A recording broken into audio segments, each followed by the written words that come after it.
The crimson sun was sinking below the horizon when the Phoenix-bound stagecoach hit a rut in the road, sending Clara Lawson lurching forward against her valise. The year was 1878, and the Arizona Territory was still wild, untamed, and dangerously beautiful. Clara clutched her reticule tighter as she gazed out the window at the desert landscape stretching endlessly around them. 3 days of travel from St. Louis had left her exhausted, her hair falling loose from its careful arrangement, but her determination remained unshaken. Tucson awaited her, and with it, a new life far from the scandal that had driven her from home. "Won't be long now, miss," the driver called down. "We'll make Tucson by nightfall if this old girl keeps her pace." Clara nodded, though she knew he couldn't see her. The other passengers, an elderly couple returning from visiting their daughter in the East, and a nervous-looking businessman clutching his briefcase, paid her little attention. She preferred it that way. At 22, traveling alone had drawn enough stares and whispers already. The stagecoach jolted again, harder this time. Clara heard the driver curse, followed by a strange popping sound from beneath them. "Whoa, whoa there." The driver's voice held an edge of panic now. Clara leaned toward the window. Smoke was rising from beneath the coach, black and ominous against the fading blue sky. The businessman across from her sat up straight, his eyes wide. "Something's wrong," he said unnecessarily. The wheels hit another rut, and this time the entire coach shuddered violently. The elderly woman cried out as they were all thrown from their seats. Clara felt herself airborne for a terrifying moment before crashing back down. Pain shot through her shoulder as she collided with the wooden frame. "Fire! Jump everyone out!" The driver's voice was a desperate roar now. Through the window, Clara could see flames licking up from beneath the coach, feeding hungrily on the dry wood. The horses were screaming, wild with terror as they strained against their harnesses. The businessman was the first to move, throwing the door open and leaping from the still-moving vehicle. The elderly man followed, dragging his wife behind him. Clara tried to stand, but the coach lurched again, throwing her back down as smoke began to fill the cabin. Heat pressed against her skin like a physical force. She couldn't breathe, couldn't see. The smoke stung her eyes and filled her lungs. Clara crawled toward where she thought the door must be, but her skirts caught on something, holding her back. Panic rose in her chest, choking her more effectively than the smoke. "Help!" she cried, but her voice was lost in the roar of the flames. The stagecoach came to a sudden, violent stop, throwing Clara against the floor again. She heard wood splintering, felt the coach tip sideways. The world turned upside down as the stagecoach rolled onto its side and then kept going, completing a full revolution before coming to rest. Clara lay dazed, pain radiating from her temple where she'd struck it against something hard. Through a haze of smoke and confusion, she was dimly aware that the coach was no longer moving, but the crackling of flames grew louder. Heat pressed against her from all sides now. This was it, she thought hazily. This was how she would die, so close to her fresh start. Then, through the smoke, a silhouette appeared. A man's broad shoulders filled the doorway that now faced upward like a hatch. Without hesitation, he dropped into the burning coach beside her. "Madam, can you hear me?" His voice was deep, urgent. Clara tried to respond, but could only cough. Strong arms slid beneath her, lifting her easily. She felt herself rising through the smoke into air that was marginally clearer. The man climbed out, holding her against his chest with one arm while using the other to haul himself up. The moment they cleared the coach, he began running, each stride jolting Clara in his arms. Behind them came a whoosh and a roar as the fire found the reserve of oil kept for the coach lamps. The explosion sent heat washing over them, but the man didn't slow or look back. He carried her several dozen yards before finally setting her down carefully in the shade of a lonely mesquite tree. Clara sucked in grateful breaths of clear air, coughing as her lungs rejected the smoke they'd inhaled. "Easy now," the man said, his voice gentler now that the immediate danger had passed. Clara blinked up at him, seeing her rescuer clearly for the first time. He was tall and broad-shouldered, with a face tanned and weathered by the sun. A cowboy hat sat atop hair the color of wheat, and his eyes were a startling blue against his sun-darkened skin. He couldn't have been more than 28 or 29. "Thank you," she managed between coughs. "You saved my life." He nodded once, his expression grave. "Name's Caleb Quinn." "Ranch hand at the double R, just over that ridge there." He gestured vaguely eastward. "Clara Lawson," she replied, trying to smooth her soot-stained skirts with shaking hands. "I was headed to Tucson." Caleb turned to look back at the stagecoach, now fully engulfed in flames. The driver and other passengers stood a safe distance away, the elderly couple holding each other while the businessman paced nervously. "Well, Miss Lawson," Caleb said, turning back to her, "I reckon you'll still get to Tucson, but it won't be today." Clara felt the full weight of her situation hit her.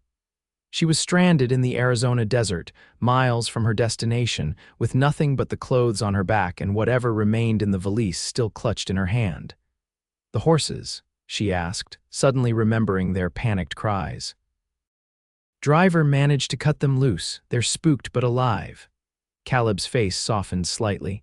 "You worried about the horses with your own self barely out of that wreck." Clara felt her cheeks warm. "I've always been fond of animals." Caleb studied her for a moment, then nodded as if she'd passed some sort of test. He stood, offering his hand to help her up. His palm was calloused and warm against hers, the strength in it unmistakable. "Can you walk? My horse is just over yonder." "I can take you to the ranch. It's the nearest safe place. The foreman can arrange transport to Tucson tomorrow." Clara hesitated only briefly. She had little choice, and Caleb Quinn had already proved himself honorable by risking his life to save hers. She nodded, allowing him to help her to her feet. The world tilted alarmingly as she stood. Caleb's arm shot out, steadying her. "You're hurt," he said, frowning at her temple.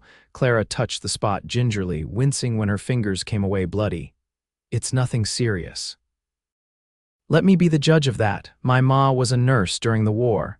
His fingers were surprisingly gentle as they probed the injury. "No skull fracture at least, but you might have a concussion. Best to have Mrs. Rodriguez take a look when we get to the ranch." Clara nodded, immediately regretting the movement as pain lanced through her head. Caleb kept a steadying hand at her elbow as they walked toward where a magnificent palomino stood waiting, tethered to a scraggly bush. The driver intercepted them. "Miss Lawson, thank the Lord you're all right. This gentleman got to you just in time." "What happened?" Clara asked. "Axle broke and struck sparks against the rocks. With this drought, the brush underneath caught immediately." The driver looked miserable. 20 years driving stages and nothing like this has ever happened. "The company will make good on your fare, of course, and any belongings lost." Clara thought of the trunk strapped to the back of the coach, containing nearly everything she owned. It was certainly lost to the flames now. "It wasn't your fault," she said, trying to sound more composed than she felt. "The important thing is we all survived." The driver nodded gratefully. "We'll wait here for the relief coach from Tucson. It should come looking when we don't arrive on schedule." "Miss Lawson will be coming with me to the Double R Ranch," Caleb interjected. "She needs medical attention." The driver looked uncertain. "I'm responsible for my passengers." "And you nearly got this one killed," Caleb said, his voice hardening. "She's hurt and needs care sooner than your relief coach will arrive." Clara stepped between them, sensing tension. "It's all right. Mr. Quinn saved my life, and I trust him to see me safely to shelter. Please inform the Stagecoach company that I'll make my own way to Tucson." The driver hesitated, then nodded. "As you wish, miss. Your name will be on the manifest at the Tucson office when you arrive." Caleb helped Clara mount his horse, then swung up behind her. The closeness was shockingly intimate. She could feel the solid wall of his chest against her back, his arms reaching around her to take the reins. In Boston, such proximity to a strange man would have been scandalous. Here, with the burning stagecoach behind them and the vast desert ahead, social niceties seemed distant and unimportant. "Hold tight," Caleb murmured, his breath warm against her ear. The palomino moved out at a gentle walk. Clara tried to sit straight, maintaining what little propriety she could, but as they rode, exhaustion and pain conspired against her. Gradually, she found herself leaning back against Caleb's chest, her eyes growing heavy. Rest if you need to, he said quietly. I won't let you fall. Something in his voice, a gentleness at odds with his rugged appearance, made Clara believe him. She allowed her eyes to close, just for a moment. The next thing she knew, they were approaching a collection of buildings nestled in a small valley.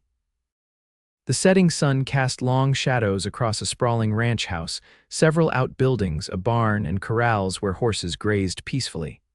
A sign over the main gate read Double R Ranch in bold, weathered letters. Welcome to my home, Caleb said as they passed under the gate, such as it is. Clara straightened, embarrassed to realize she'd been sleeping against him. It's lovely, she said, and meant it. After days on the dusty stagecoach, the ranch with its solid buildings and signs of ordered life looked like paradise. They had barely come to a stop in the yard when the ranch house door flew open. A woman with iron gray hair pulled into a severe bun emerged, wiping her hands on an apron.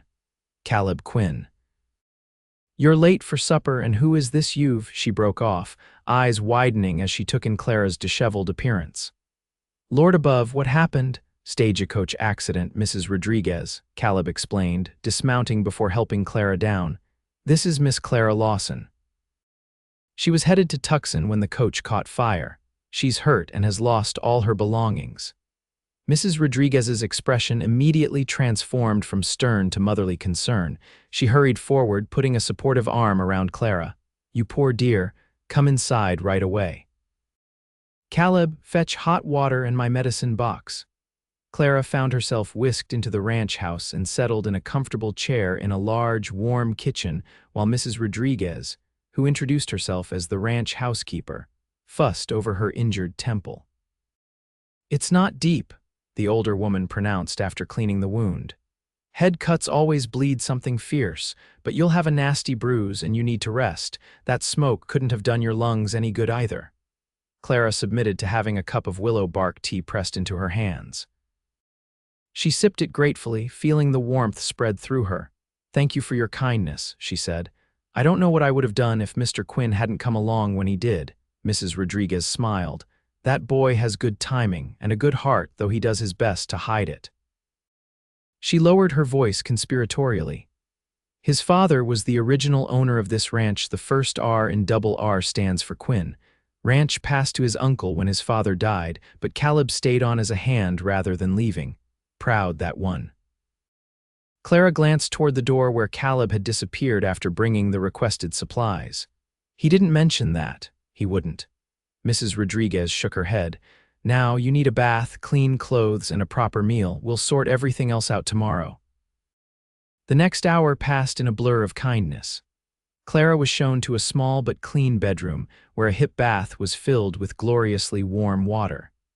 Mrs. Rodriguez provided a simple calico dress that belonged to the foreman's daughter, currently away visiting relatives. It might be a bit short, the housekeeper said, but it's clean and whole. By the time Clara emerged, washed and changed, feeling more human than she had in days, the ranch hands were gathering for the evening meal. She hesitated in the hallway, suddenly self-conscious about joining a table full of strange men. A gentle hand touched her elbow. You look better, Caleb said quietly, having approached without her noticing. He had cleaned up as well, his blonde hair still damp from washing, wearing a fresh shirt that brought out the blue of his eyes. Thank you, Clara replied, feeling oddly flustered. For everything, he shook his head. Anyone would have done the same. We both know that's not true. She met his gaze directly. You risked your life for a stranger. Something flickered in his eyes, discomfort, perhaps, at having his heroism acknowledged. Come eat, he said simply. Mrs. Rodriguez makes the best biscuits this side of the Mississippi. The dining room was large and rustic, with a long table that could seat 20. Currently, about a dozen men occupied it, along with Mrs. Rodriguez and an older man Clara assumed was the foreman from the way the others deferred to him. Conversation stopped when she entered, all eyes turning to her. Clara felt her cheeks warm under the scrutiny. Boys, this is Miss Lawson, Caleb announced. She'll be our guest until arrangements can be made to get her to Tucson. I expect you all to behave like gentlemen. There was a general murmur of greetings, and several men half rose from their seats in a gesture of respect that surprised Clara. Caleb led her to an empty chair beside his own, pulling it out for her with unexpected gallantry. The foreman, introduced as Henry Thompson, offered a gruff welcome. "Miss Lawson, you're welcome to stay as long as needed. I'll send a rider to Tucson tomorrow to arrange transport." "That's very kind," Clara replied. "I don't wish to impose." "No imposition," Mrs. Rodriguez declared, setting a heaping platter of biscuits on the table. "It's nice having another woman around for a change." The meal was simple but delicious: roast beef, potatoes, fresh biscuits, and apple pie for dessert. Clara found herself ravenous, having eaten nothing since a hasty breakfast at a way station that morning. The conversation around her flowed easily, the men discussing cattle, horses, and the next day's work. "So what takes you to Tucson, Miss Lawson?" asked one of the younger hands, a freckle-faced man named Jimmy. Clara hesitated. Her reasons for leaving Boston were not something she cared to discuss. "I'm to be the new schoolteacher," she said instead, focusing on her destination rather than her departure point. This revelation was met with approving nods. "About time Tucson got another teacher," Thompson said. "Last one left after just 6 months, claimed the town was too wild for her tastes." "Is it?" Clara asked, a flicker of anxiety rising in her chest. "Too wild, I mean," Caleb spoke up beside her. "Tucson's civilizing fast. It's the county seat now, with a proper courthouse and churches. Still has its rough edges, but nothing a capable woman couldn't handle." He gave her an appraising look. "And you strike me as plenty capable, Miss Lawson." The compliment, delivered in his straightforward manner, warmed Clara unexpectedly. "I hope I can live up to that assessment, Mr. Quinn." After dinner, despite her protests that she could help with the clearing up, Mrs. Rodriguez shooed Clara out onto the porch with strict instructions to rest. The night air was cool and crisp, a welcome change from the heat of the day. Stars scattered across the sky in numbers Clara had never seen in Boston, where gas lamps and coal smoke obscured all but the brightest. She was still standing there, gazing upward in wonder when Caleb joined her, offering a shawl. "Nights get cold in the desert," he explained as she accepted it gratefully. "It's beautiful," Clara said, gesturing toward the star-strewn sky.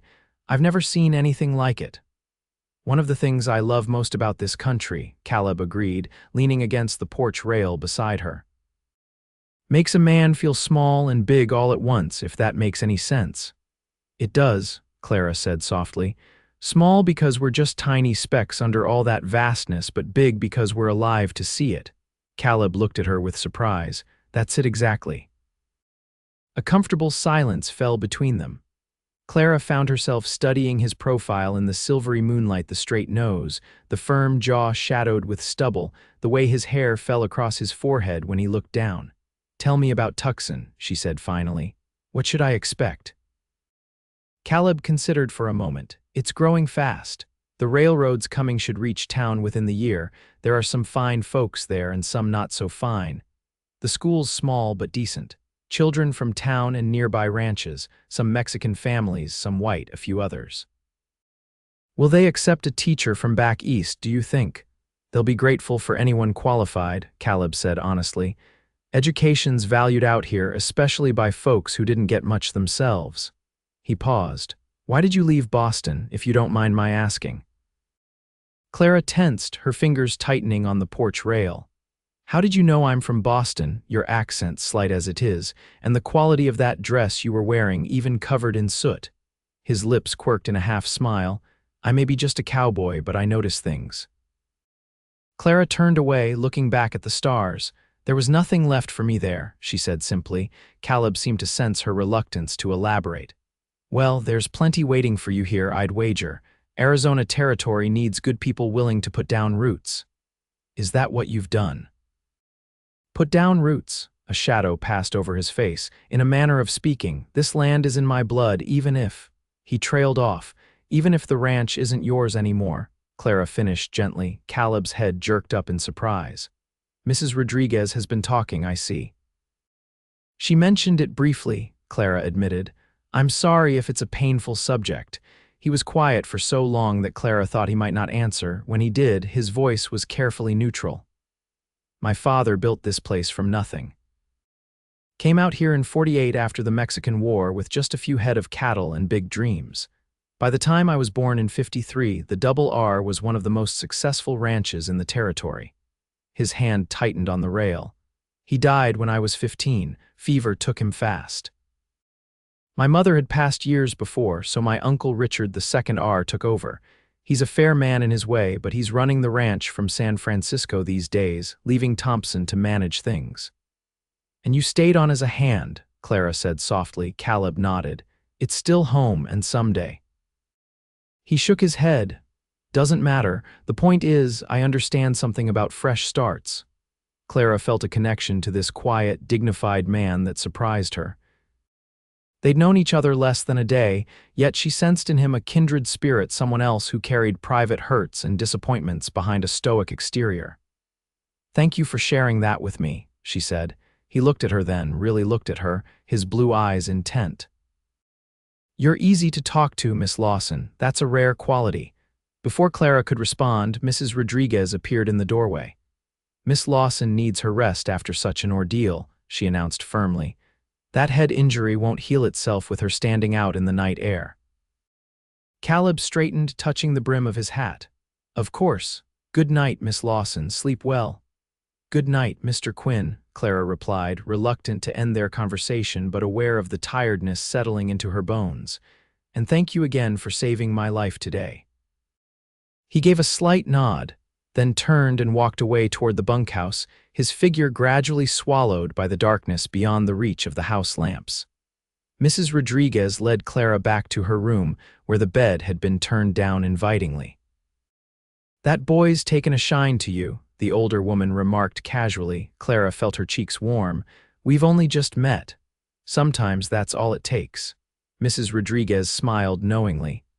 I've known Caleb Quinn since he was knee-high to a grasshopper, never seen him open up to someone so quick. She patted Clara's hand. Just an observation. Now get some sleep, child. Tomorrow will be soon enough to figure out your next steps. Left alone, Clara changed into a borrowed nightgown and slipped between the cool sheets. Despite her exhaustion, sleep was slow to come. Her mind kept returning to the moment Caleb had appeared through the smoke of the burning stagecoach, reaching for her without hesitation. His arms had been strong and sure as they carried her to safety, his voice a steady anchor in the chaos. It was foolish to dwell on such thoughts. In a day or two, she would continue to Tucson and likely never see Caleb Quinn again. Her purpose here was to build a new life, not to develop fanciful attachments to the first kind man she encountered. Still, as she drifted towards sleep, it was Caleb's blue eyes and quiet voice that followed her into her dreams. Morning arrived with the rich aroma of coffee and the sounds of a working ranch coming to life. Clara dressed in the borrowed calico, which was indeed a bit short at the ankles but otherwise fit well enough. Her head ached dully, but the dizziness from the day before had subsided. In the kitchen, she found Mrs. Rodriguez already preparing breakfast, the sleeves of her dress rolled up as she worked dough for biscuits. Good morning, Clara said. May I help? Mrs. Rodriguez looked up with a smile. You're an early riser. Most of the men won't be in for another half hour. If you're feeling up to it, you could slice that ham over there. Grateful to be useful, Clara set to work. As they prepared the meal together, Mrs. Rodriguez kept up a steady stream of conversation, filling Clara in on the ranch and its inhabitants. Clara learned that the Double R ran nearly 10,000 head of cattle, employed 15 regular hands plus seasonal workers, and was considered one of the most prosperous operations in the territory. Does Caleb have any family left besides his uncle? Clara asked, trying to sound merely conversational. Mrs. Rodriguez gave her a knowing look but answered readily enough. No, Richard never married and Caleb's an only child. His mother died when he was just 5, childbirth with a baby that didn't survive either. His father never remarried. How sad, Clara murmured. Life out here can be hard, Mrs. Rodriguez agreed, but it forms strong people. Caleb practically grew up on horseback. By 12, he was working alongside the men. His father taught him everything about ranching, breeding, grazing, marketing. Everyone expected he'd take over one day. She sighed. Still should have if you ask me, regardless of what that fancy lawyer from San Francisco said about the will. Clara wanted to ask more, but the kitchen door swung open, admitting Thompson and several of the hands, including Caleb. He nodded to her, his expression warming slightly when their eyes met. "Morning, Miss Lawson. You're looking better today." "I feel better, thank you," Clara replied, suddenly conscious of her borrowed dress and hair hastily pinned up without proper tools. Breakfast was a hearty affair with eggs, ham, biscuits, and strong coffee. Clara found herself seated beside Caleb again, aware of his presence in a way that both confused and intrigued her. Their conversation flowed easily, touching on her teaching experience in Boston, his knowledge of the territory, and books they had both read. Clara was surprised to learn that, beneath his cowboy exterior, was a well-read mind. He explained that his father had valued education and kept a small library, which Caleb still maintained in one of the ranch house rooms.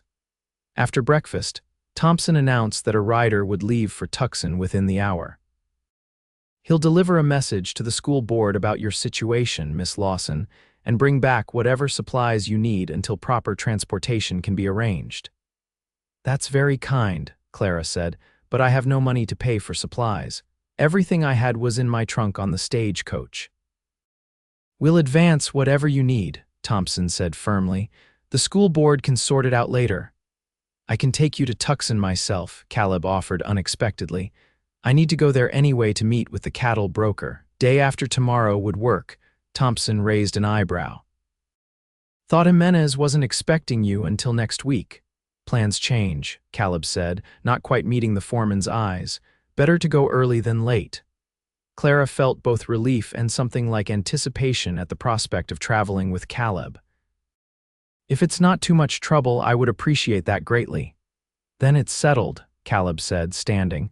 "I'll still send Diego to town today with a message, so they'll be expecting you." As the men dispersed to their daily tasks, Mrs. Rodriguez suggested that Clara might want to explore the ranch. "Nothing too strenuous, mind you. That head of yours still needs rest, but a little fresh air would do you good." Clara gratefully accepted the offer, stepping out into the morning sunshine. The Double R was even more impressive by daylight, a sprawling operation nestled in a valley surrounded by distant mountains. She walked slowly, taking in the corrals where horses pranced, the barn where two young men were repairing tack, and the neat vegetable garden behind the main house. Her wanderings eventually brought her to a small rise that offered a view of the entire ranch. Clara stood there, the breeze playing with the loose tendrils of her hair, and tried to imagine what it would be like to call such a place home. It was so different from the cramped, smoky confines of Boston, with its narrow streets and pressing crowds. "Beautiful, isn't it?" She turned to find Caleb approaching, leading his palomino. He'd evidently been out riding. His hat was pushed back on his head, and a fine layer of dust covered his clothes. "It's magnificent," Clara agreed. "You must be very proud, even if it's not mine anymore," Caleb finished with a wry smile. "I am proud. My father's vision is still alive here." He paused. "I was about to ride the north pasture. Would you like to come along? The view from up there is even better." Clara hesitated. She'd ridden before in Boston parks on docile mares, but never across open country on what was clearly a spirited mount. Caleb read her hesitation correctly. "Goldie's gentle enough. I can put you up in front of me like yesterday." The memory of being held securely in his arms sent a flush creeping up Clara's neck. "I wouldn't want to slow your work." "Not work, exactly. Just checking a section of fence that's been giving trouble." He held out his hand. "Come on.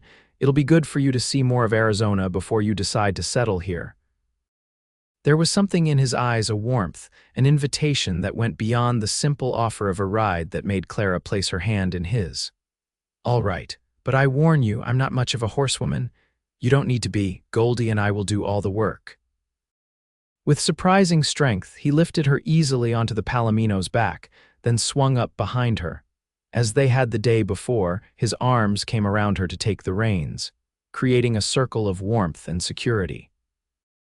This time, however, Clara was fully conscious, acutely aware of his chest against her back, the brush of his breath against her hair. They rode at an easy pace, Caleb pointing out features of the landscape, a hawk's nest high in a dead tree, a distant herd of pronghorn antelope, the subtle changes in vegetation that indicated water beneath the surface. "How do you remember all this?" Clara asked, fascinated by his intimate knowledge of the land. "Been riding this range since I could sit a horse," Caleb replied. "My father taught me to read the land like you read books. Out here, it's a survival skill." They reached a ridge overlooking a broad valley where cattle grazed peacefully. Caleb reined in Goldie, allowing Clara to absorb the vista spread before them. "This is my favorite spot on the ranch," he said quietly. "You can see almost the entire Double R from here, 10,000 acres of the best grazing land in the territory." "It's breathtaking," Clara said sincerely. "I've never seen such space. Boston is all buildings and narrow streets. Even the parks feel contained. What made you leave?" Caleb asked, his voice gentle but direct. "If you don't mind me asking again." Clara was silent for a long moment, considering how much to share. Something about Caleb, his straightforward manner perhaps, or the fact that he had saved her life, made her want to be honest with him. "I was engaged," she said finally, "to the son of my father's business partner. It was arranged more than chosen, but I had no particular objection. Edward was educated, polite, suitable in every way." She paused. "Or so I thought." Caleb remained silent, waiting for her to continue. "6 weeks before the wedding, I discovered he had been involved with another woman, a shop girl. She was with his child." Clara swallowed hard. "When confronted, Edward admitted it readily enough but saw no reason it should affect our marriage. He said such things were common among men of his class, that I was being provincial in my outrage." She felt Caleb's arms tighten slightly around her. "He was wrong." "Yes, he was." Clara's voice strengthened. "I broke the engagement immediately, but Edward's father was powerful in Boston society. Suddenly, I was the one at fault, hysterical, unreasonable, breaking a solemn commitment over a trifling indiscretion. My own father sided with them, concerned about his business interests." "So you left?" Clara nodded. "I saw an advertisement for a teaching position in Arizona Territory. It seemed as far from Boston as I could possibly get, both in distance and in spirit. I applied, was accepted, and left within a fortnight." "That took courage," Caleb said, his voice holding genuine admiration. Clara turned slightly to look up at him. "Did it?" It felt more like desperation. "Courage often does." His blue eyes met hers with an intensity that made her breath catch. "For what it's worth, I think Edward was a fool. Any man should consider himself fortunate to have a woman of your character and intelligence by his side." The compliment, delivered in his straightforward way, warmed Clara more than it should have. "Thank you. I'm beginning to think leaving Boston might be the best decision I've ever made." Something shifted in Caleb's expression, a softening, perhaps, or a moment of decision. "I'm beginning to think so too," he said quietly. The air between them seemed suddenly charged with possibility. Clara was acutely aware of how close they were, of the strong arms still encircling her, of the blue eyes still holding hers. The moment was broken by a distant shout. Caleb's head turned sharply toward the sound. A rider was approaching at a gallop, waving urgently. "Something's wrong," Caleb said, his body tensing. He turned Goldie with a slight pressure of his knee and urged the horse forward to meet the approaching rider. It was Jimmy, the young hand from dinner the night before. He reined in his lathered horse, his face flushed with exertion. "Rustlers, Caleb, Thompson sent me to find you. They hit the east herd, drove off maybe 100 head. The boys are gathering to go after them." Caleb's expression hardened. "How long ago?" "Less than an hour. Mendoza found the cut fence and tracks heading toward the border." "They won't make it that far," Caleb said grimly. He glanced down at Clara. "I'm sorry, but I need to go," she said immediately. "I understand." He hesitated. "I can take you back to the ranch house first." "No time," Jimmy interjected anxiously. "Thompson says they've got a good lead already." Clara straightened her spine.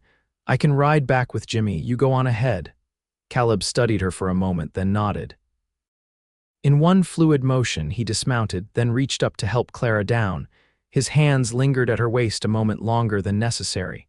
Stay at the ranch house. We'll be back by nightfall, he said, his voice low and urgent. This isn't uncommon, but it can be dangerous. These rustlers don't generally want to fight, but they'll shoot if cornered. Fear tightened Clara's chest, not for herself, but for him. Be careful. Caleb's eyes softened momentarily. He reached out, his fingertips just barely grazing her cheek in a touch so light it might have been imagined. Always am. Then he was back on Goldie, wheeling the horse around and galloping off toward the eastern range. Jimmy helped Clara mount his horse, then climbed up behind her. The ride back to the ranch was swift and tense, with none of the leisurely pace or conversation of her ride with Caleb. At the ranch house, they found Mrs. Rodriguez already preparing supplies. Those thieving devils, she muttered as she packed bandages and medicinal whiskey into a saddlebag. Third time this year. Is it very dangerous? Clara asked, helping to wrap biscuits and jerky for the men to take with them. Mrs. Rodriguez's face was grim. Can be. 2 years ago, we lost young Martinez in a shootout with rustlers, but our boys are smart, they won't take foolish risks. The words did little to ease Clara's concern. Throughout the afternoon, she helped Mrs. Rodriguez prepare a hearty meal for the men's return, all the while fighting down worry for Caleb's safety. She found herself repeatedly glancing toward the eastern horizon, straining to hear hoofbeats that didn't come. Dusk fell, and still there was no sign of the returning men. Mrs. Rodriguez lit lamps and kept the food warm, her lined face betraying her own anxiety despite her reassuring words. They'll be back, she said for perhaps the 10th time. Sometimes these things take longer than expected. It was well past midnight when they finally heard horses in the yard. Clara rushed to the door behind Mrs. Rodriguez, her heart pounding. Men dismounted wearily, leading their horses toward the barn. In the dim light of the yard lanterns, Clara searched for Caleb's tall figure and wheat-colored hair. Thompson was the first to enter the kitchen, his face drawn with fatigue. "We got the cattle back," he announced. "Rustlers abandoned them when they realized how close we were on their trail." "Anyone hurt?" Mrs. Rodriguez asked, already ladling stew into bowls. "Jimenez took a bullet in the arm, nothing serious. Doc's patching him up now." Thompson accepted a bowl gratefully. "Quinn took a group to track the rustlers back to their camp. He thought we might be able to identify them." Clara felt her stomach tighten. "When will they return?" Thompson glanced at her, something like understanding flickering in his eyes. "Hard to say, could be dawn, could be longer."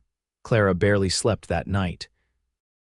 She lay awake listening for sounds of arrival, imagining scenarios where Caleb confronted armed rustlers in the darkness. When gray light finally began to filter through her window, she gave up on sleep entirely, dressing quickly and making her way to the kitchen. Mrs. Rodriguez was already there, preparing breakfast as if it were any normal day. "No word yet," she said before Clara could ask, "but that's not unusual. Caleb knows what he's doing." By mid-morning, Clara was finding it difficult to maintain her composure.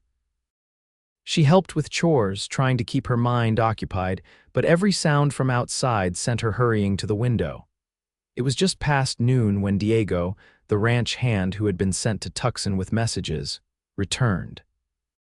He brought news that the school board understood Clara's situation and would expect her when she was able to travel safely.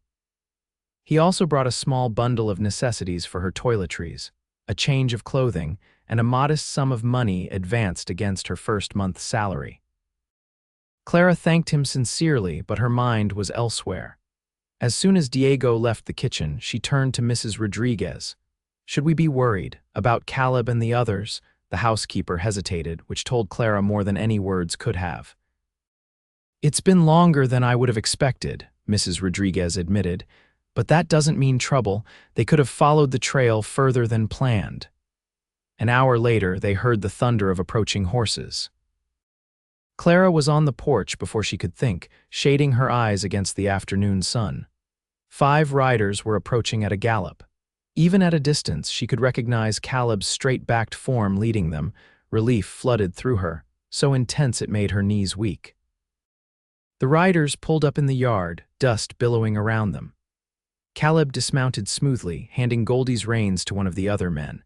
He looked exhausted, with dark stubble shadowing his jaw and dust coating his clothes, but he was whole and unharmed. His eyes found Clara immediately. Something in his expression shifted, softened as he crossed the yard toward her. "You're safe," she said, the words tumbling out before she could stop them.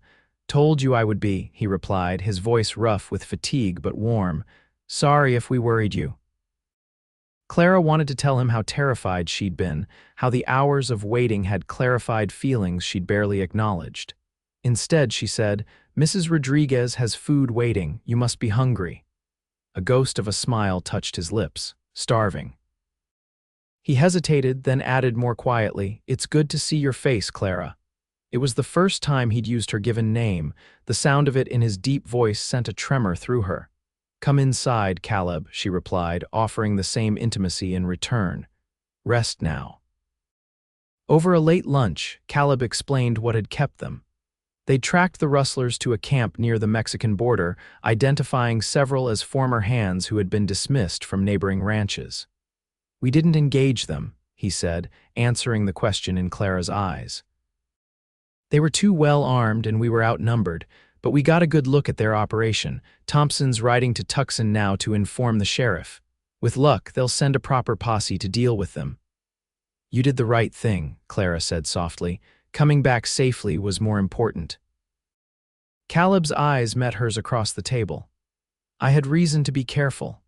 The words hung between them, laden with meaning neither was quite ready to articulate. After eating, Caleb excused himself to clean up and rest. Clara found herself at loose ends, her earlier anxiety replaced by a different kind of tension. Tomorrow, they would travel to Tucson together. By this time the next day, she would be beginning her new life without Caleb Quinn in it. The thought brought an unexpected ache to her chest. Evening found Clara sitting on the porch, watching the sunset paint the desert in shades of gold and purple. The beauty of it still took her breath away, so different from anything she'd known before. Footsteps behind her announced Caleb's arrival. He had bathed and changed, his hair still damp, his face freshly shaved. He settled into the chair beside her, stretching his long legs out before him. "Still planning to leave for Tucson tomorrow?" he asked after a comfortable silence. Clara nodded. "I should. The school term begins soon and I need time to prepare." "Of course." He sounded resigned, perhaps even disappointed. "We'll leave after breakfast. It's a half-day's ride with good weather." "Thank you for arranging everything." Clara turned to look at him. "For saving my life." "For your hospitality. She gestured vaguely, struggling to articulate all he had come to mean to her in such a short time. "You don't need to thank me," Caleb said. "Anyone would have." "Don't say anyone would have done the same," Clara interrupted, suddenly bold. "We both know that's not true. What you did running into that burning stagecoach was extraordinary. You could have died." Caleb was quiet for a moment, his profile sharp against the darkening sky. "When I saw the smoke, heard the screams, I didn't think, I just acted." He turned to meet her gaze. "But when I found you in there, something changed. I knew I had to get you out, no matter what." The intensity in his blue eyes made Clara's breath catch. "Caleb, I know it's too soon," he continued, his voice low and urgent. "We've known each other barely 2 days. You have your position in Tucson, your fresh start. I have no right to say this, but—" He took a deep breath. "I feel like I've been waiting to meet you my whole life." The words sent a shock of recognition through Clara. It was exactly how she felt, as if something that had been missing had suddenly slotted into place. "I feel it too," she whispered. "From the moment you pulled me from that stagecoach, it makes no sense. Maybe it doesn't have to make sense," Caleb said, reaching out to take her hand. His palm was warm and calloused against hers. "Maybe some things just are." Clara looked down at their joined hands, then back up to his face. "I'm still going to Tucson tomorrow. I made a commitment. I know, I wouldn't ask you to break it." His thumb traced small circles on her palm. "But Tucson isn't far. The Double R does business there regularly." Hope flickered to life in Clara's chest. "You would come to visit, as often as I could," Caleb promised. "And perhaps when you've had time to settle in, to know your own mind better." "I know my mind now," Clara said with sudden certainty. "What I don't know is the practical path forward. I need this position, Caleb. I need to stand on my own to prove to myself that I can build a life of my own choosing. Caleb nodded, understanding in his eyes. Then that's what we'll do. You'll teach in Tucson. I'll court you properly if you'll allow it. Court me. Clara couldn't help the smile that spread across her face. With chaperoned walks and formal calls, if that's what you want, Caleb said seriously. Though I was thinking more along the lines of picnics in the desert and teaching you to ride properly. Clara laughed, a sound of pure joy that surprised even her. I think I would like that very much. Caleb's expression softened, his eyes warming as they held hers. Slowly, giving her every chance to pull away, he leaned forward. Clara felt her heart race as she met him halfway. The kiss was gentle, tentative at first, then deepening as Clara responded. Caleb's hand came up to cup her face, his touch achingly tender. When they finally drew apart, both slightly breathless, Clara felt as though something fundamental had shifted in her world. I should probably apologize for being so forward, Caleb murmured, his forehead resting against hers, but I'm not sorry. Nor am I, Clara replied, her voice barely above a whisper, though Mrs. Rodriguez would certainly have something to say if she saw us. As if summoned by her name, the housekeeper's voice called from inside. Dinner's ready. They drew apart, exchanging rueful smiles. Caleb stood, offering Clara his hand. Shall we? She placed her hand in his, feeling the strength and gentle care in his grip. Tomorrow would bring Tucson and all the challenges of her new position. But for now, for this moment, she was exactly where she wanted to be. The journey to Tucson the next day was bittersweet. They rode double on Goldie again, Clara now comfortable enough to lean back against Caleb's chest as he pointed out landmarks and shared stories of the territory. The hours passed too quickly, filled with conversation that ranged from their childhoods to their dreams for the future. As they crested the final hill and Tucson came into view in the valley below, Clara felt a mixture of anticipation and regret. The town was larger than she'd expected, with adobe buildings clustered around a central plaza, a church spire rising prominently against the blue sky. What do you think? Caleb asked, his breath warm against her ear. It's lovely, Clara said honestly. Bigger than I imagined. Almost 2,000 people now, Caleb informed her. Growing all the time, especially with the railroad coming. They rode down into the town, drawing curious glances from passers-by. Caleb directed Goldie toward a 2-story building with a painted sign identifying it as the Tucson School. A tall, thin man with spectacles was waiting on the steps. He hurried forward as they dismounted. Miss Lawson, I presume, he said, extending his hand. Herbert Wilson, chairman of the school board, we received word of your unusual arrival in the territory. I trust you're recovered from your ordeal. Quite recovered, thank you, Clara replied, shaking his hand. Thanks largely to Mr. Quinn's heroic intervention. Wilson turned to Caleb with new interest. Quinn, from the Double R, Thompson's man mentioned you when he came about those rustlers. Yes, sir, Caleb confirmed. Miss Lawson was the only passenger still trapped when I reached the stagecoach. Well, we're grateful for your bravery, young man. Miss Lawson comes highly recommended from her Boston school. Wilson turned back to Clara. We've arranged lodging for you with Mrs. Abernathy, a widow who lives near the school. She's expecting you today. Clara nodded, a lump forming in her throat as she realized the moment of parting from Caleb was imminent. That's very kind. Wilson glanced between them, seeming to sense the undercurrent. I'll wait inside while you say your goodbyes. No rush, Miss Lawson. Mrs. Abernathy is preparing your room and school doesn't begin for another week. When he had disappeared into the building, Clara turned to Caleb. So this is it. For now, he corrected gently. I meant what I said, Clara. This isn't an ending. When will I see you again? Soon.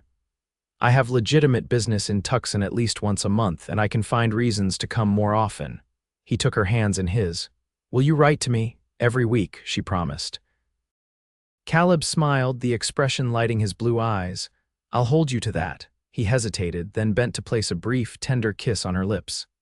Be happy here, Clara. Do what you came to do. I'll be waiting. Not too long, Clara whispered. Don't wait too long. With one last squeeze of her hands, Caleb stepped back. He mounted Goldie, tipped his hat to her and rode away, turning once to look back before disappearing around a corner. Clara watched until he was completely out of sight, then squared her shoulders and turned toward the school. This was what she had come for: her fresh start, her independence. The fact that her heart now seemed to reside partly at the Double R Ranch was a complication she hadn't anticipated, but one she wouldn't change for anything. The next months passed in a whirlwind of activity. Clara threw herself into her teaching position, quickly winning the respect of her students and their parents. The school was small, just 28 children ranging from 6 to 15 years of age, but the work was challenging and rewarding. Many of her pupils were eager to learn, though some required extra patience and creativity to engage them. Mrs. Abernathy proved to be a kind landlady, providing Clara with a comfortable room and meals in exchange for a modest portion of her salary. The widow was chatty but not intrusive, and her house was conveniently located just 2 blocks from the school. True to his word, Caleb visited Tucson regularly. The first time was barely 2 weeks after he had left her there. He appeared at Mrs. Abernathy's door one Friday afternoon, hat in hand, freshly shaved and wearing his best shirt. "Mr. Quinn," Mrs. Abernathy exclaimed, ushering him in. "Miss Lawson mentioned you might call. Come in, come in." Clara, who had been grading papers in the parlor, looked up to find Caleb standing in the doorway, his expression warming as their eyes met. She rose, her heart racing embarrassingly fast. "Mr. Quinn," she said formally, aware of Mrs. Abernathy's curious gaze. "How lovely to see you." "Miss Lawson," he replied with equal formality, though his eyes danced with private humor. "I was in town on business and hoped you might be available for a walk." Mrs. Abernathy beamed approvingly. "What a fine idea. The evening is beautiful and Miss Lawson has been working too hard." "Just be back before dark, of course." Once outside, walking side by side down Tucson's dusty Main Street, they both relaxed. "You look well," Caleb said, his eyes taking in her appearance hungrily. "Teaching agrees with you." "It does," Clara admitted. "The children are wonderful, challenging sometimes, but eager to learn, and Tucson has been welcoming." "And you?" Caleb asked more softly. "Are you happy here?" Clara considered the question seriously. "I am. I'm doing work I love, building a place for myself. The only thing missing is—" She glanced up at him, suddenly shy. "Me," Caleb suggested, a smile tugging at his lips. "Yes," Clara didn't see any point in pretense. "I've missed you, Caleb," his hand found hers, squeezing gently. "I've missed you too, every day." They walked to a small park on the edge of town, finding a bench beneath a cottonwood tree. There, with reasonable privacy, Caleb told her about the happenings at the Double R, the posse that had eventually caught 3 of the rustlers, the new foal born to Goldie, Thompson's ongoing negotiations with the railroad for right-of-way across ranch land. Clara, in turn, shared stories of her students bright Maria, who devoured books faster than Clara could provide them, mischievous Thomas, whose pranks masked a quick mind, shy Sarah, whose beautiful drawings revealed a talent for observation. "You love them already," Caleb noted, watching her animated expressions. "I do," Clara acknowledged. "Is that strange, to form attachments so quickly?" "Not strange at all," Caleb said quietly. "Some connections just happen like ours did." The simple statement hung in the air between them, profound in its truth. Clara looked up into Caleb's blue eyes, finding in them the same certainty she felt in her own heart. "I was afraid it might fade," she admitted. "What we felt, that it might have been just the drama of the situation. The burning stagecoach, you saving my life." "And has it?" Caleb asked, his voice low. "Faded?" Clara shook her head. "No, if anything, it's grown stronger." With a gentle hand, Caleb tucked a strand of hair behind her ear. "For me too." This time, when he kissed her, there was less hesitation, more certainty. Clara leaned into him, her hands resting against the solid warmth of his chest. When they parted, she felt both steadied and exhilarated, as if she had found her true north. That first visit set the pattern for those that followed. Every few weeks, Caleb would appear in Tucson. Sometimes he stayed just for the day, other times for a weekend. They explored the growing town together, rode into the surrounding countryside for picnics, and spent quiet evenings on Mrs. Abernathy's porch swing, talking until the stars emerged. Between visits, they exchanged letters. Clara treasured Caleb's, written in a surprisingly elegant hand, full of observations about the ranch, questions about her work, and increasingly candid expressions of his feelings for her. As spring turned to summer, their courtship deepened. Clara found herself imagining a future beyond her teaching position, a future that invariably included Caleb. She hadn't expected to find love in the Arizona territory, certainly not so soon after her disastrous engagement in Boston. But what she felt for Caleb bore no resemblance to her tepid acceptance of Edward. This was a living, breathing thing, growing stronger with each letter, each visit, each moment shared. In July, during a particularly hot spell, Caleb arrived with news. His uncle Richard had finally responded to his letters. "He's coming to the Double R," Caleb told Clara as they sat beneath the shade of a mesquite tree outside town. "First time in 3 years, says he wants to discuss the future of the ranch. Is that good news?" Clara asked, noting the tension in Caleb's shoulders. "Could be. He's getting older, has no children of his own. I've been running more and more of the operation anyway, with Thompson's help." He looked at her directly. "I've been thinking about the future a lot lately, Clara." Her heart quickened. "Have you?" "I have." He took her hand, his expression serious. "I know we haven't known each other long, just 4 months, but I've never been more certain of anything in my life than I am of my feelings for you." Clara's breath caught. "Caleb." "I'm not asking for promises today," he said quickly. "I know you value your independence, your work here. I respect that more than I can say, but I wanted you to know, when I think of my future, I see you in it, by my side."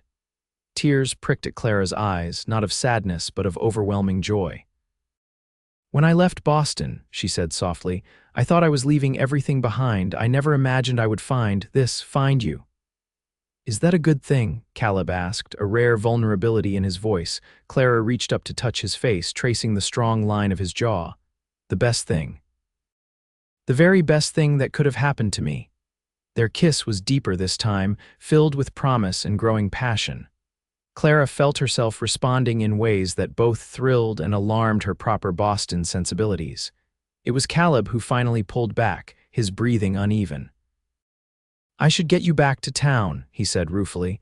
"Before I forget myself entirely." Clara laughed, feeling both disappointed and relieved. "You're a gentleman, Caleb Quinn." "Trying to be," he muttered. "Though you make it mighty difficult sometimes, Miss Lawson." August brought Richard Quinn to the Double R. Clara received an excited letter from Caleb 2 weeks after his uncle's arrival. "It's happened," he wrote. "Uncle Richard is retiring to San Francisco permanently. He's turning the ranch over to me not as a gift, but as a proper business arrangement. I'm to buy him out over the next 10 years, but effective immediately, I'll be the owner in name and deed. The Double R will be a Quinn ranch again, Clara. My father's dream lives on." Clara hugged the letter to her chest, happiness for Caleb flooding through her. She knew what this meant to him, not just the restoration of his birthright, but the validation of his years of hard work and dedication. When he visited Tucson the following weekend, Caleb was almost a different man, still the same in all essential ways, but standing straighter, his blue eyes alight with purpose and plans. "The timing is perfect," he told her as they walked arm in arm through town. "The railroad's coming through next spring. I've negotiated good terms for right-of-way across our land. The Double R is going to prosper, Clara. I can feel it." "I'm so happy for you," she said sincerely. "Your father would be proud." Caleb stopped walking, turning to face her fully. Around them, Tucson continued its bustling Saturday business, but Clara saw only him. "There's something else," he said, his voice dropping to a more intimate tone. "Something I need to ask you." Clara's heart began to race. "Yes, not here," Caleb said, glancing around at the crowded street. "Will you come riding with me tomorrow? There's a place I want to show you." The next day was Sunday. After church, Caleb called for Clara with 2 horses, Goldie and a gentle bay mare he had borrowed from the livery stable. They rode east out of Tucson, following a trail that wound through stands of saguaro cactus and across shallow arroyos. After an hour's ride, they came to a rise overlooking a small, hidden valley. A spring bubbled up from rocks at one end, creating a narrow stream that meandered through surprisingly lush vegetation before disappearing into the desert beyond. "It's beautiful," Clara breathed, taking in the unexpected oasis. "I had no idea this was here." "Not many people do," Caleb said, helping her dismount. "It's actually part of the Double Artiques Southern Range, though we don't run cattle here, too small and the water's too precious." He led her to the spring, where he had evidently made preparations earlier. A blanket was spread in the shade of a cottonwood tree and a small basket waited. "You planned this," Clara said, smiling as she sat on the blanket. "I did." Caleb settled beside her, suddenly looking nervous. "Clara, I brought you here for a reason." She waited, her heart pounding so loudly she was sure he must hear it. "This valley," Caleb continued, gesturing around them, "has always been special to me. My father brought me here when I was a boy.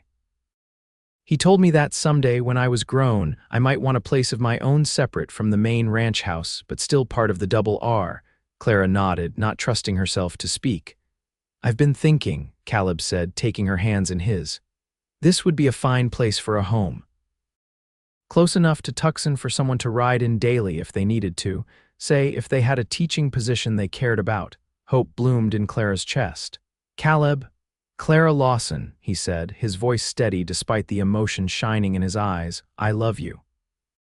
I think I've loved you since I pulled you from that burning stagecoach. These past months have only confirmed what my heart already knew." He reached into his pocket and withdrew a small box. "I'm asking you to be my wife. To build a life with me here in this place that has become home to both of us." He opened the box, revealing a ring with a modest diamond flanked by 2 smaller sapphires. "The blue stones reminded me of the Arizona sky," he said almost shyly, "the day we rode to the North Ridge together." Tears spilled down Clara's cheeks. "It's perfect," she whispered. "And yes, Caleb Quinn, yes, I will marry you." With fingers that trembled slightly, Caleb slipped the ring onto her hand.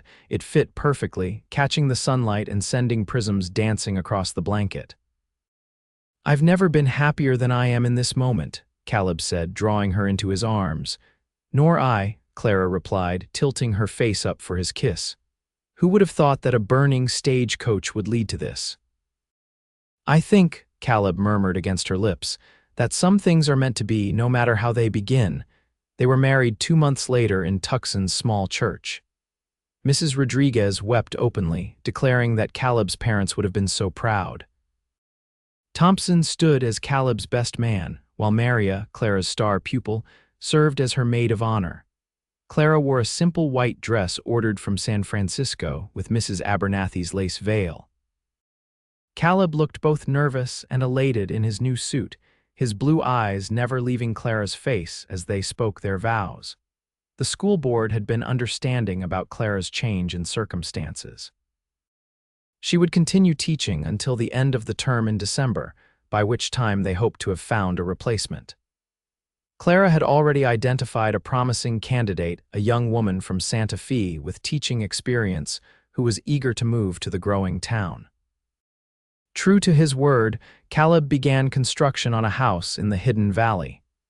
It would be modest at first, 4 rooms, with space to expand as needed. Close enough to the main ranch for Caleb to oversee operations daily, yet within reasonable riding distance of Tucson for Clara to maintain connections with the town and school she had come to love. On their wedding night, after the celebration at the Double R had finally quieted, Caleb carried Clara across the threshold of the main house's best bedroom, which Mrs. Rodriguez had prepared for them with fresh linens and wildflowers. "It's only temporary," he promised, as he set her down gently. "By spring, our own home will be ready." "I don't mind," Clara said, her arms still around his neck. "As long as I'm with you, I'm home." Later, as they lay together in the moonlight streaming through the window, Clara traced lazy patterns on Caleb's bare chest. "Do you ever think about how close we came to never meeting? If the stagecoach hadn't broken down exactly where it did, if you hadn't been riding nearby?" Caleb caught her hand, bringing it to his lips. "I try not to think about it, the idea of never knowing you." He shook his head. "Some things are just meant to be, Clara. I believe that with all my heart." "So do I," she whispered, curling closer to him. "So do I." 5 years later, Clara stood on the porch of their home in the hidden valley, watching as Caleb rode in from the main ranch. Their 3-year-old son Matthew perched proudly in front of him on Goldie's saddle. The house had grown along with their family, now boasting 6 rooms, with another under construction for the baby Clara carried, due in the autumn. The valley had been transformed as well, with a vegetable garden, fruit trees, and a small corral for Matthew's pony and Clara's mare. Tucson had grown too, nearly doubling in size since Clara's arrival. The railroad had brought new prosperity and people to the area. The school where Clara had taught now boasted 3 teachers and over 60 pupils. Clara still visited regularly, helping with special projects and serving on the school board, but her heart was here in this valley with her family. She had found her purpose, her home, her love in this wild and beautiful territory that had once seemed so foreign. "Mama, look how fast we went," Matthew called excitedly as Caleb lifted him down from the horse. "I saw, darling," Clara replied, ruffling his wheat blonde hair so like his father's. "Were you brave, brave as a cowboy," Matthew declared, puffing out his small chest. Caleb swept him up onto his shoulders. "Braver. Now go help Mrs. Rodriguez with those cookies she was baking. Tell her Papa says you deserve too for being such a good rider." When Matthew had scampered off toward the kitchen, where the housekeeper spent 3 days each week, Caleb turned to Clara. His face, more weathered now after 5 years of ranch work, still lit up when he looked at her, his blue eyes warm with love. "How are you feeling today?" he asked, his hand coming to rest gently on her growing belly. "Wonderful," Clara said truthfully. "I think this one's a girl." "She's much more restful than Matthew was," Caleb smiled, bending to kiss her softly. "Another beautiful, brilliant daughter to take after her mother. The territory won't know what hit it." Clara leaned into him, feeling the steady strength that had first drawn her to him that fateful day beside the burning stagecoach. "Do you ever regret it?" she asked. "Pulling me from that wreckage, I've been nothing but trouble ever since." Caleb laughed, the sound rich and genuine. "Best trouble a man could ask for." He wrapped his arms around her, mindful of her condition. "That moment seeing you through the smoke, carrying you to safety, was the most important of my life. Everything good I have began there." Clara looked out over their home, their land, thinking of their son and the daughter to come. From the ashes of a stagecoach wreck, they had built something beautiful and enduring. Not just a marriage or a family, but a true partnership founded on respect, trust, and a love that had only deepened with time. "Mine too," she said, turning back to the man who had saved her in more ways than one. "Everything good in my life began right there with you." As the sun set over their hidden valley, painting the desert in gold and crimson, Clara and Caleb Quinn stood together on the porch of the home they had built, their hands intertwined, their hearts still finding new ways to fall in love with each other every day. The burning stagecoach that had brought them together was now just a memory, but the fire it had kindled between them would burn forever, warming their lives and lighting their way forward into whatever adventures still awaited them in this wild, beautiful land they both now called home.